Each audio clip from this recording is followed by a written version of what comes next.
Nesse vídeo especial, nós vamos falar um pouquinho sobre os sinais dos fins dos tempos. Nós temos uma playlist só sobre escatologia, que vai tratar dos últimos passos do homem. Tratar, por exemplo, daquilo que acontece após a morte, seu juízo particular. Vai tratar da realidade do céu, da realidade do purgatório, da realidade do inferno. Vai tratar também daquilo que vai acontecer no fim dos tempos, que é o juízo final. Nós já falamos de coisas que foram confirmadas pelas Sagradas Escrituras. Nós sabemos que, por exemplo, vai haver a renovação dos céus e da terra. Nós já sabemos, por exemplo, que vai acontecer o esclarecimento de todas as coisas. Nós já sabemos que no fim dos tempos vai acontecer a ressurreição dos corpos. Tudo isso nós colocamos aí em vários vídeos, eu vou colocar o link na descrição. Neste vídeo, nós vamos falar daqueles sinais que ao longo da história da humanidade vão se apresentando e que são sinais que o próprio Jesus nos informou nas Sagradas Escrituras ou através de seus apóstolos. Lembrando, são sinais subjetivos, alguns de pouca compreensão, alguns que existe dificuldade na sua interpretação. Só Deus sabe o dia do retorno de Cristo. Jesus deixou isso bem claro. Jesus é o Filho da Santíssima Trindade. Ele sabia de todas as coisas, mas não cabia a ele, quanto sua missão de filho, de redentor, anunciar a data do fim dos tempos. Mas deixou bem claro que haverão sinais que vão nos ajudar a vigiar e a lutar contra os nossos pecados, para que não sejamos, inclusive, surpreendidos com o retorno de Jesus. O retorno de Jesus pode ser com a nossa própria morte, no juízo particular, ou com o retorno de Jesus em plena glória, chamado de parousia, no juízo final. Em primeiro lugar, nós devemos saber que existe um plano salvífico de Deus para a humanidade. Isso está, de uma forma bem resumida, na profecia da água viva. Já vai dizer Ezequiel lá no Antigo Testamento: derramarei sobre vós águas puras, que vos purificarão de todas as vossas imundícies e de todas as vossas abominações. Essas águas, disse-me ele, dirigem-se para a parte oriental, elas descem a planície do Jordão, elas se lançarão no mar, de sorte que suas águas se tornarão mais saudáveis. Em toda parte aonde chegar a corrente, todo animal que se move na água poderá viver, e haverá lá grande quantidade de peixes. Tudo que essa água atingir se tornará são e saudável, e em toda parte onde chegar a torrente haverá vida. Na praia desse mar estarão pescadores. Eles estenderão suas redes desde Engante até Engalim, e haverá aí peixes de toda espécie em abundância como no grande mar. Mas seus mangues e charcos não serão saneados, abandonados que estão ao sal. Ao longo da torrente, em cada uma de suas margens, crescerão árvores frutíferas de toda espécie, e sua folhagem não murchará, e não cessarão jamais de dar frutos, todos os meses frutos novos, porque essas águas vêm do santuário, essas águas vêm de Deus, são as águas do Espírito Santo. Isso é confirmado quando o próprio Jesus, o ungido, diz que ele é o responsável em inaugurar o ano da graça do Senhor. E nós estamos vivendo hoje esse ano da graça. Em Isaías 61, o Espírito do Senhor repousa sobre mim, porque o Senhor consagrou-me pela unção. Enviou-me a levar a boa nova aos humildes, curar os corações doloridos, anunciar aos cativos a redenção e aos prisioneiros a liberdade, proclamar o ano de graças da parte do Senhor e o dia de vingança de nosso Deus, consolar todos os aflitos. Esta profecia de Isaías, ela vai o quê? Lembrar, sinalizar que no futuro Deus vai enviar o seu ungido. E o seu ungido trará essa água viva que vai curar a todos. Esta profecia foi lida pelo próprio Jesus. Foi-lhe dado o livro do profeta Isaías. Desenrolando o livro, escolheu a passagem onde está escrito: o Espírito do Senhor está sobre mim, porque me ungiu. O próprio Jesus inaugura o ano da graça do Senhor. E esse ano, meus irmãos, só vai terminar com a volta de Jesus em plena glória. Antes da volta, o dia da ira, da justiça de Deus ou grande tribulação. Essas três expressões significam a mesma coisa, o mesmo acontecimento. Vingança de Deus não é no sentido da vingança humana, onde nós, tomados de raiva, quando somos feridos, queremos devolver na mesma moeda. A vingança de Deus é no sentido de justiça, trazer a justiça àqueles que foram injustiçados nesta vida. E, logicamente, trazer a correção àqueles que foram injustos, usaram de mais ações para passar por cima do próximo. Nesse sentido, nós vemos aí que Jesus é ungido. Jesus vai trazer a água viva. Do seu corpo, nós temos aqui, neste lado, a imagem de Jesus misericordioso.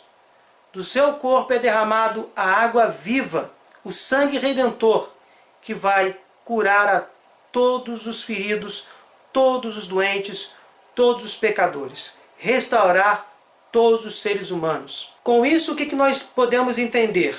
Que Jesus inaugura o ano da graça, e esse ano só vai terminar quando Jesus retornar em plena glória.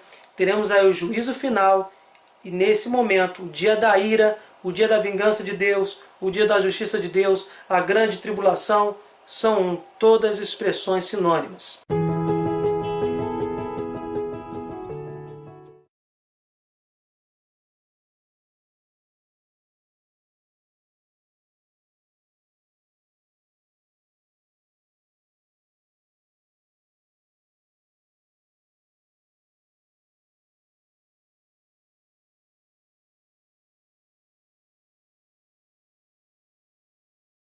E aí nós temos várias passagens que mostram que estamos no ano da graça, vivendo no ano da graça, esperando a consumação dos tempos. Não sabemos a data precisa, mas podemos conhecer os sinais.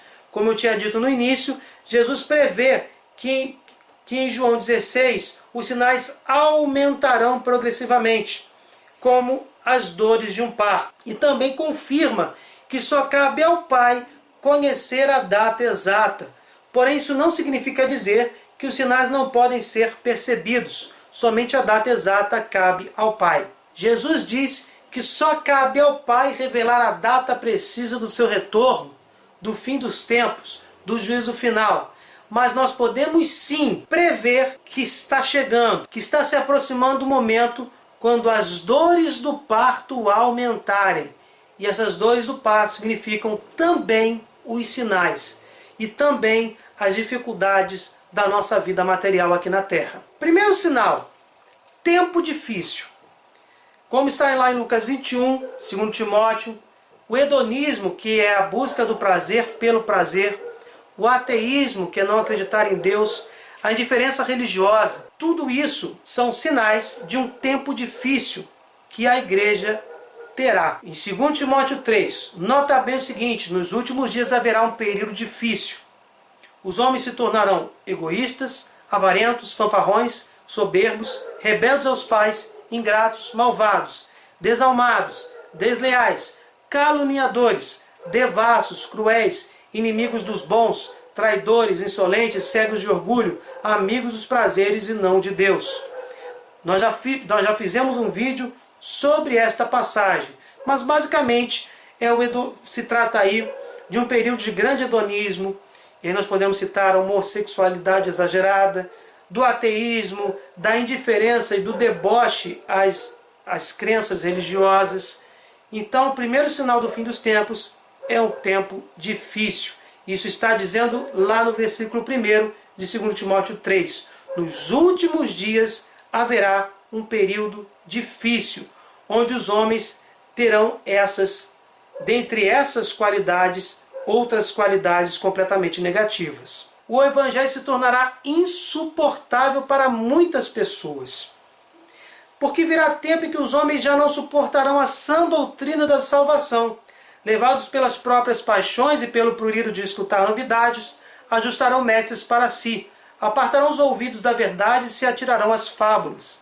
Tu, porém, se prudente em tudo, paciente nos sofrimentos, cumpra a missão de pregador do Evangelho, consagre-te ao teu ministério. Nesta passagem nós vemos aí que o tempo final Nós teremos pessoas que não suportarão o Evangelho, e vemos a perseguição do Evangelho por outras religiões, como os islâmicos, a perseguição dos ateus, dos comunistas, de tantos grupos sociais que perseguem hoje de uma forma muito intensa o Evangelho e os cristãos. E vão, inclusive, escutar outras coisas. Se afastarão da verdade e vão se atirar às fábulas, como, por exemplo, as pessoas que inadvertidamente se entregam ao Evangelho segundo o Espiritismo, que se entregam às crenças ateias.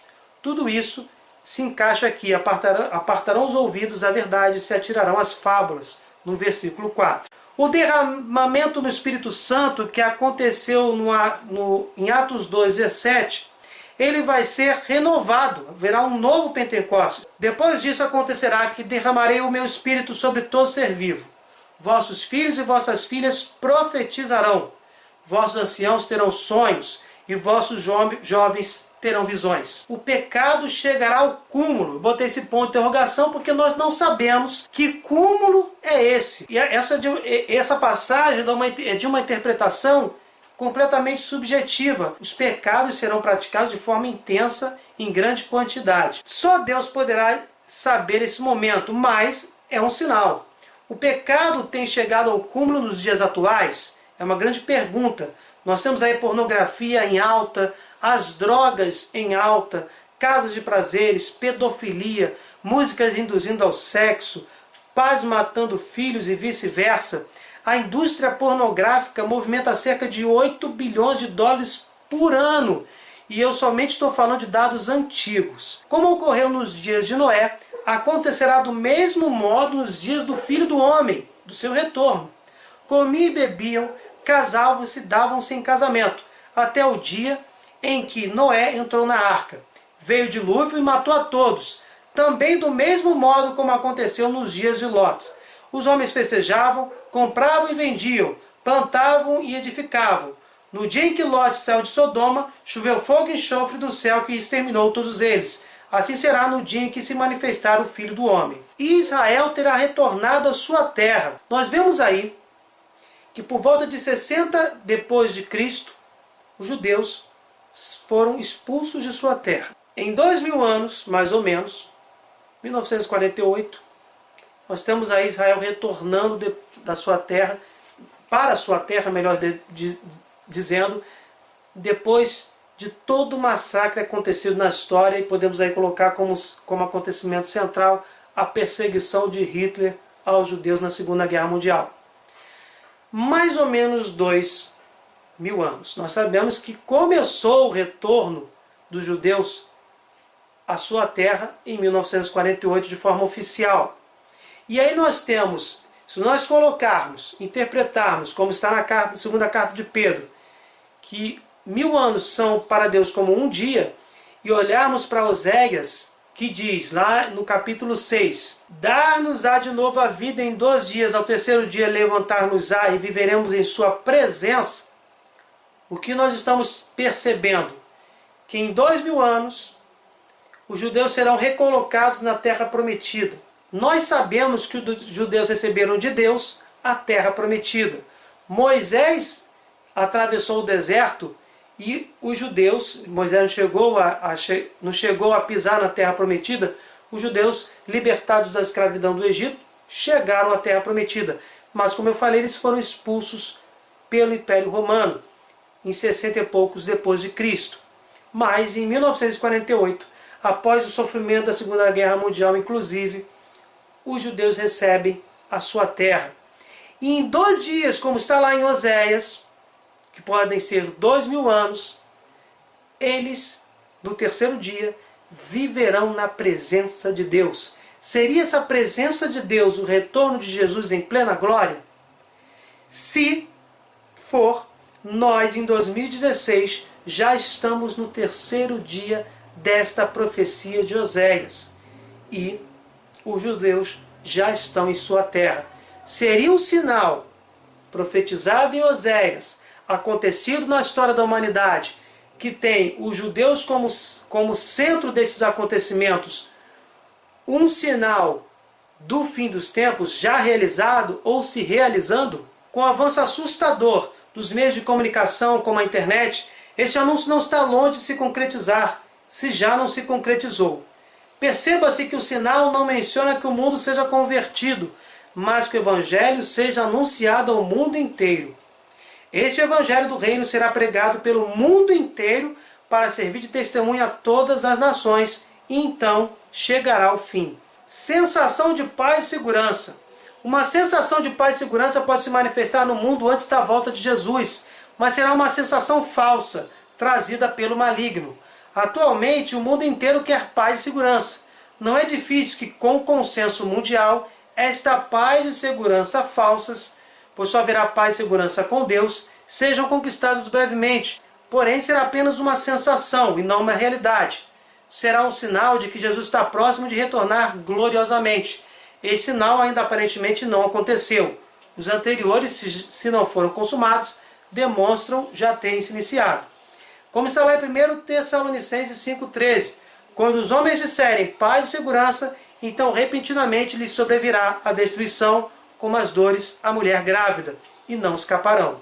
Esta expressão destruição está lembrando o dia da ira do Senhor, o dia da grande tribulação, que coincide com o período do final dos tempos. Nesta questão desse sétimo sinal, de que quando houver uma sensação de paz e segurança, isso logicamente será mundial, porque o retorno de Jesus é para todo mundo, não é somente para o Brasil, por exemplo. Essa sensação de paz e segurança será uma sensação falsa planetária. Quando essa sensação de paz e segurança acontecer, nós estaremos perto do fim dos tempos. E está em Mateus 24, logo após esses dias de tribulação, o sol escurecerá, a lua não terá claridade, cairão do céu as estrelas e as potências dos céus serão abaladas. Então aparecerá no céu o sinal do Filho do Homem. Todas as tribos da terra baterão no peito e verão o Filho do Homem vir sobre as nuvens do céu, cercado de glória e de majestade. Ou seja, a volta de Jesus em plena glória. Em Lucas 21, haverá sinais no sol, na lua e nas estrelas. Na terra, aflição e angústia, apoderar-se-ão das nações pelo bramido do mar e das ondas. Os homens definharão de medo, na expectativa dos males que devem sobrevir a toda a terra. As próprias forças do céu serão abaladas. Então verão o Filho do Homem vir sobre uma nuvem com grande glória e majestade.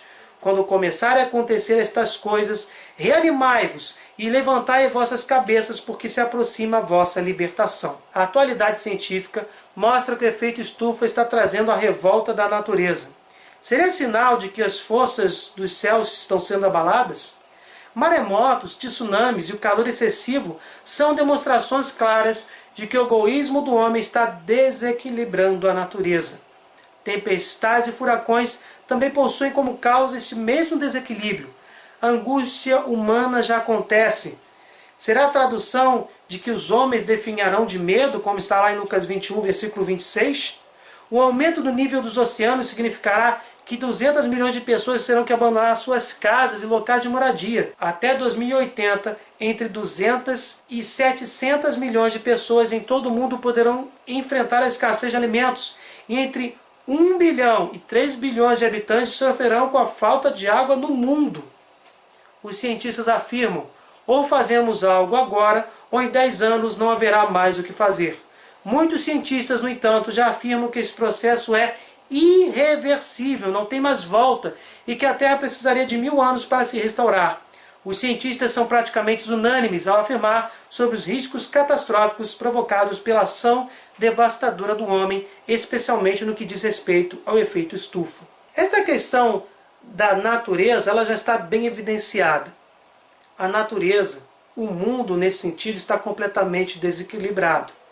E realmente em muitos desses maremotos, terremotos, tsunamis, nesses grandes momentos de dificuldade, as pessoas estão angustiadas e definhando de medo. A ciência está dizendo que o planeta está em total desequilíbrio.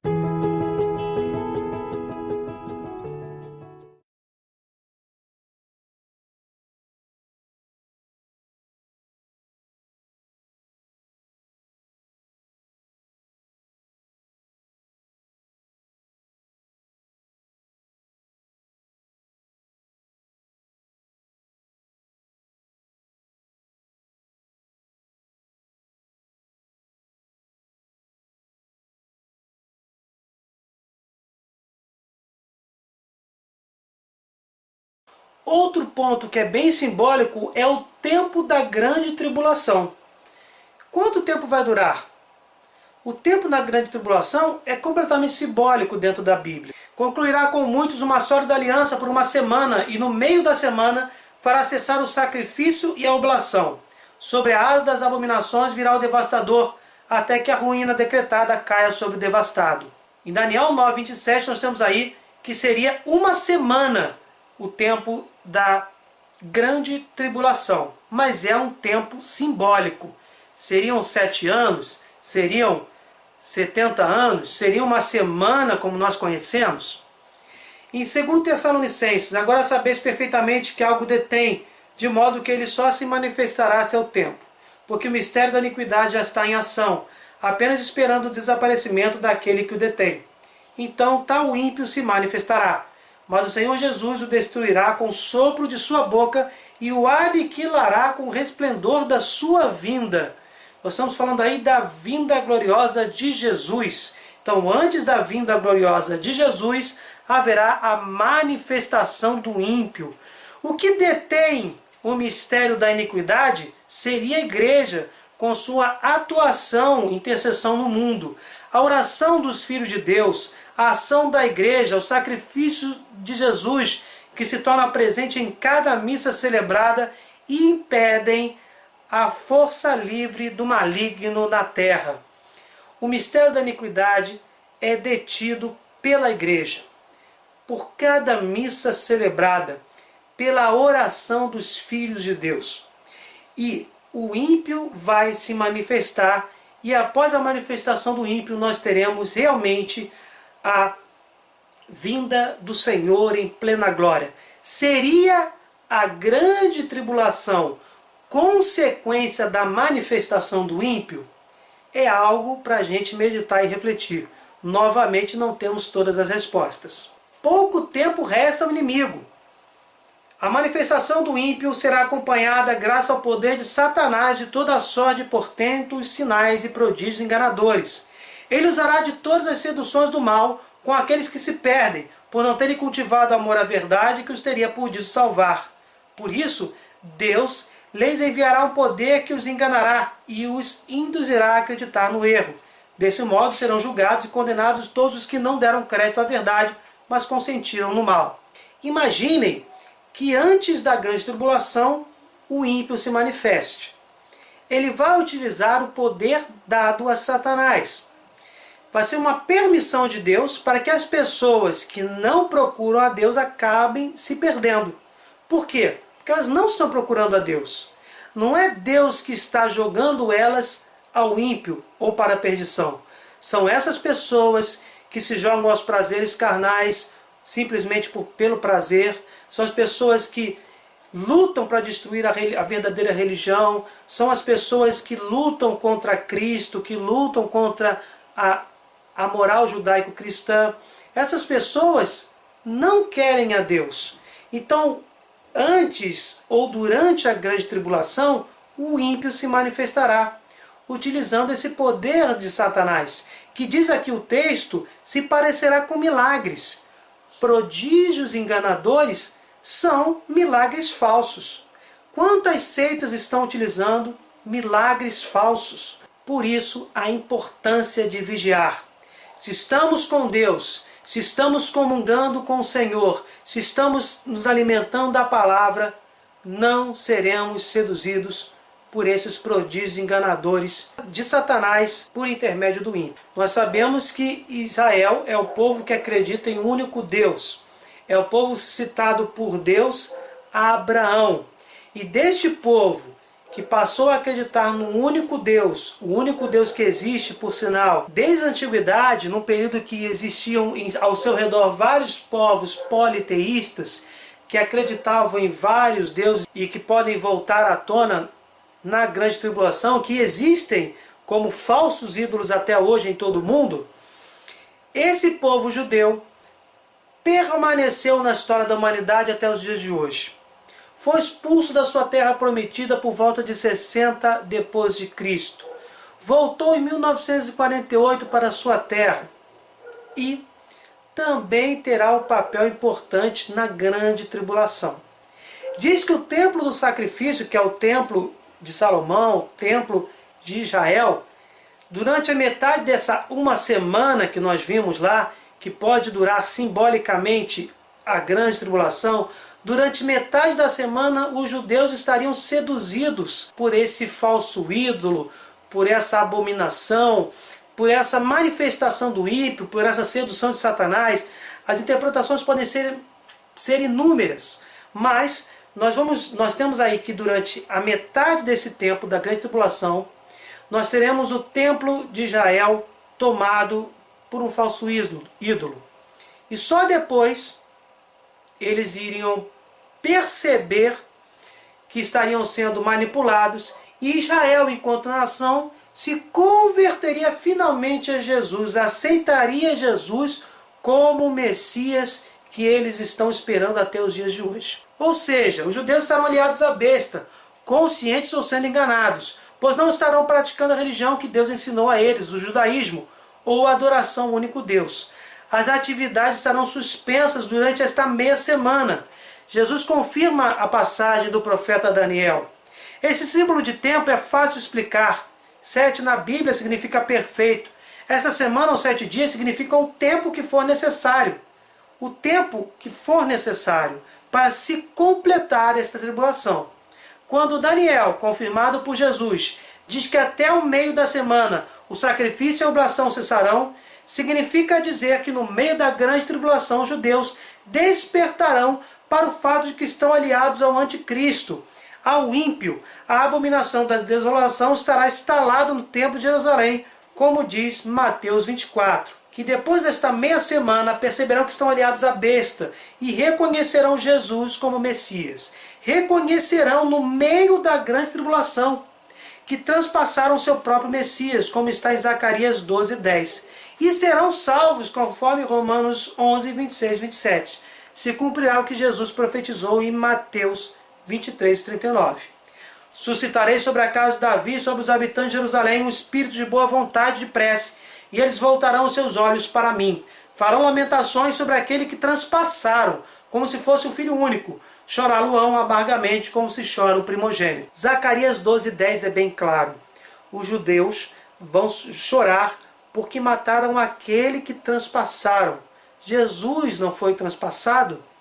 Então, nós vemos que com esta profecia de Zacarias se cumpre o quê? Que no meio dessa semana simbólica que Daniel diz que vai durar a grande tribulação, no meio desta semana os judeus despertarão e vão se afastar da besta, se afastar do ímpio, se afastar da abominação da desolação, do anticristo, e vão finalmente se converter ao cristianismo. Então Israel em peso será salvo, como está escrito: virá de Sião o libertador, apartará de Jacó a impiedade, e esta será a minha aliança com eles, quando eu tirar os seus pecados. E convertido, Israel também passará a ser perseguido pela besta durante a grande tribulação, nessas 3 semanas e meia finais, ou metade de uma semana. Durante e no fim da grande tribulação, ainda haverá salvação de todos que creem em Jesus. Vejamos aqui nesse pequeno gráfico, uma semana ou 7 dias, a grande tribulação de Daniel 9:27.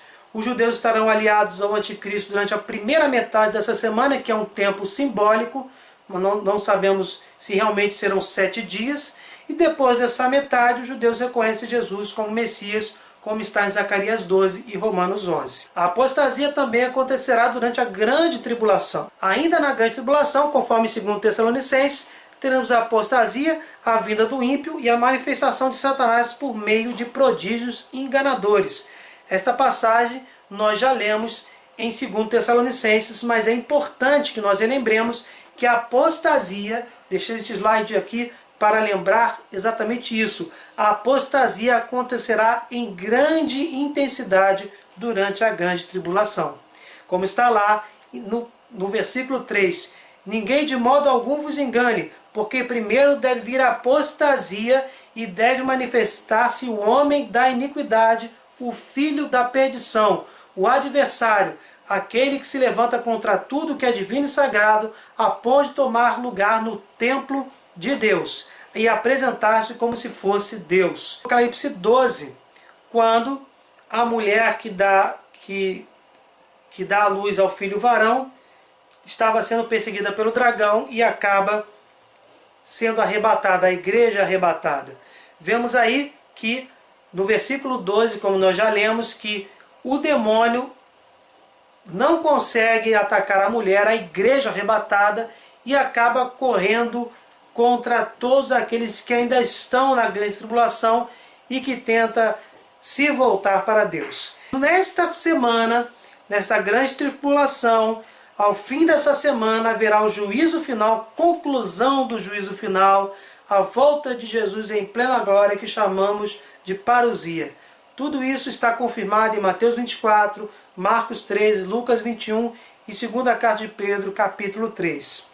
Teremos então, no juízo final, o conhecimento do julgamento de todas as pessoas. Tudo será esclarecido. Por que aconteceram as grandes guerras? Por que tanta impiedade? Por que Deus permitiu tanto sofrimento? Acontecerá a ressurreição da carne. Os que estiverem no céu gozarão da vida eterna, e os que estiverem no inferno para o tormento eterno. Acontecerá a restauração do mundo. O mundo não será destruído, mas restaurado, transformado. Essa história de dizer que o mundo que haverá o fim do mundo é uma incoerência. O mundo não será destruído, o mundo será transformado. Isso é que nós vamos ver, por exemplo, segundo Pedro 3, do 3 ao 13. Peço que vocês dêem uma olhada nesse texto, o vídeo já está ficando longo. Deixo para vocês o versículo 13. Nós, porém, segundo sua promessa, esperamos novos céus e uma nova terra, nos quais habitará a justiça. Ao refletirem sobre esse texto, segundo Pedro 3, do 3 ao 13, vocês perceberão que se trata dos acontecimentos do juízo final. E por fim, temos aí esse esquema que nós já mostramos nos nossos vídeos sobre o juízo particular e sobre o juízo final. Com o evento morte, acontece o juízo de cada um de nós. Aqueles que estão preparados do céu, suas almas vão para o céu. Aqueles que ainda não estão completamente preparados se purificarão. E aqueles que não querem a Deus, cometeram pecados graves, não se arrependeram, querem viver completamente afastados de Deus, irão para o inferno. No juízo final acontecerá a grande tribulação, a manifestação do ímpio. Israel será convertido no meio da grande tribulação. Jesus voltará em plena glória na parousia. Haverá o esclarecimento de todas as coisas. Todas as almas do purgatório que foram libertadas estão no céu. Todos os salvos receberão os corpos ressuscitados. Haverá a glorificação do mundo, que a gente chama de céus novos e uma nova terra.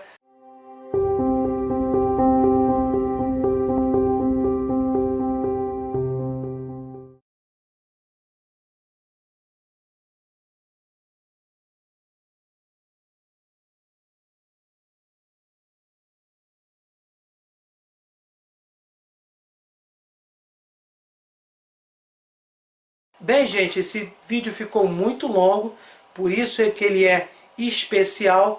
Peço que vocês revejam o vídeo. Algumas passagens são de difícil interpretação, por isso é bom vocês relerem. Não sabemos de todas as coisas. Esses últimos acontecimentos na vida da humanidade são bem nebulosos, mas nós já podemos, através desse vídeo, compreender alguns sinais que podem acontecer antes da volta de Jesus, entender a questão da manifestação do ímpio, a conversão de Israel. Podemos entender também os prodígios enganadores que acontecerão juntamente com a manifestação do ímpio. Enfim, são passagens muito simbólicas, mas que com um pouco de interpretação nós podemos nos localizar e meditar sobre a nossa vida atualmente. Estamos preparados para enfrentar esse momento? Não somente do fim dos tempos, mas o momento do nosso juízo particular, quando partiremos desta vida e estaremos frente a frente com Jesus Cristo. Estaremos preparados? É uma pergunta que todos nós devemos fazer para nós mesmos e lutarmos pela nossa conversão, pedindo sempre a Jesus a salvação, o aumento de nossa fé e a perseverança na caridade. Fiquem com Deus. Desculpe qualquer coisa. Se você gostou, deixe o seu like, compartilha esse vídeo e até o próximo.